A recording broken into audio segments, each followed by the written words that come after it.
Never ceases to amaze me how some of the wizards are smart, these college professors, um, and just their way of thinking. Today there was a article in the Wall Street Journal written by a professor. This guy's name is Mark Rose, a professor at Harvard Law School. And then there's this guy, C.I. Wang.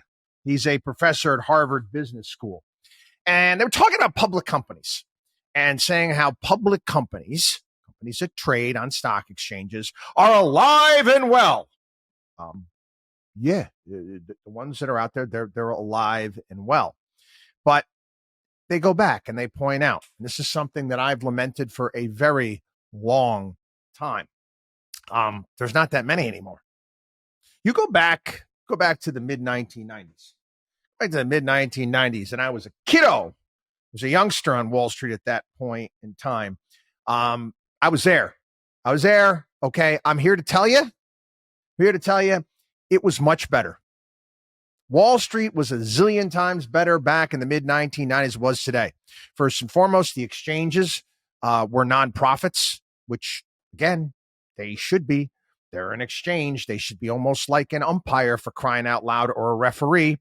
Got away from that later on. But anyway, you go back, you think a look at all the investment banks that existed at that point in time, the type of competition that took place, the ability for small businesses, small companies to go public and get financing. Did many of them go bust? Yeah.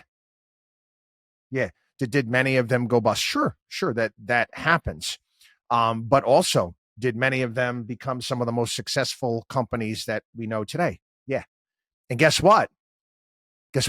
Did average investors, smaller investors, independent investors, were they able to get in on these companies at a very good level, a lower price? Yes. Today, not the case.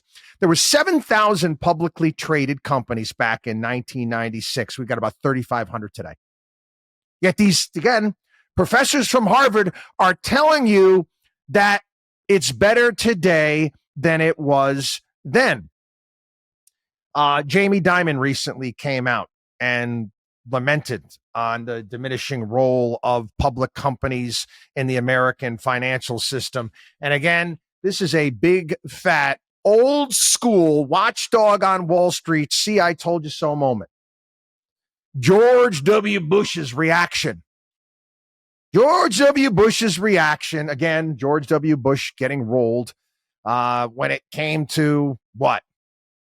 The dot-com collapse and some of the issues that took place, was to pass this ridiculous piece of legislation called Sarbanes-Oxley. Sarbanes-Oxley made it that much more difficult for companies to go public. The regulations piled on. And that's all we really seem to do here in this country, is just pile on dumb regulation after dumb regulation, making things more difficult. Why would we do that?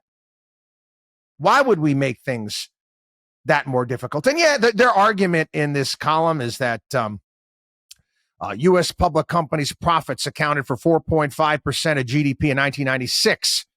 That doubled to 8.2% in 2021. But they're making that as an argument that, okay, the companies are more powerful, they're bigger. Okay, I get all of that, but isn't it better to have more? Isn't it better to have more competition within an industry? Greater innovation?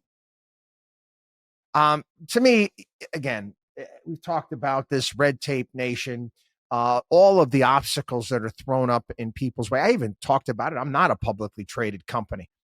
But again, if I were to try to start my business today with the capital that I had back in the 1990s, wouldn't be able to do it. Wouldn't be able to do it. It's just way too expensive. And you push people out. You want more participants in capitalism. You want as much competition as you can. And you also want it to be as accessible as possible. We're told today that, look at, you got free trade on Robinhood and this and that. Yeah, that's all well and good.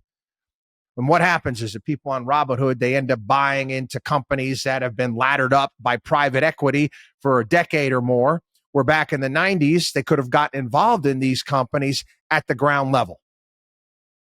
try to tell me that it's better today than it was then. Come on, man. WatchDog on wallstreet.com.